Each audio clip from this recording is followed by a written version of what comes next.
Hey, this is Victor Antonio inviting you to my next masterclass, Getting Deals Unstuck. How to get clients past that indecision point. You know what I'm talking about. A deal's going well, right? We've all been there. Everything's going well. Demo's gone well. Content's gone well. We've delivered the case studies. We've done the presentation to the team. And next, boom, it moves nowhere. In other words, something has happened. And I want to get into the details of why do deals get stuck? Because if we understand this, then we're able to push through that. We'll talk about understanding not so much status quo, why customers should change. You've already convinced them of that, but let's say they still can't make a buying decision. The question is why? And what can we do to kind of grease the skids so they can actually make a buying decision?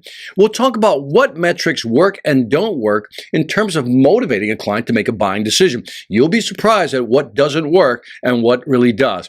Next, we'll talk about how do you curate content flow? Let me slow this one down because I really want you to get this. We've been in situations where the customer is going to ask for another demo, another field trial, another pilot. Show me another case study. Can you give me another reference? Let me get another bid, so forth and so on. They keep asking for information and you keep giving them the information, and all you're doing is adding to the confusion, which is why they're not going to make a buying decision. I'm going to show you how to curate the content, control the flow of information so the buyer won't be confused and will make a buying decision.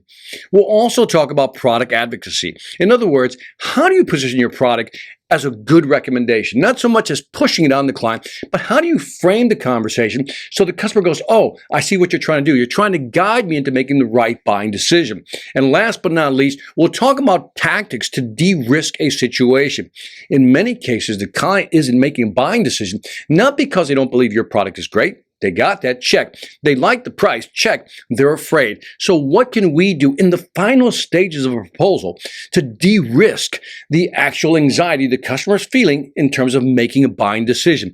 And if we do this, all the different strategies I'm going to show you, we're going to help you increase your win rate. So again, join me for this masterclass, Getting Deals Unstuck. It's going to be worth your time. It's going to be worth your effort. And at the end of the day, it's going to be worth money to you when you close more deals. See you in the masterclass.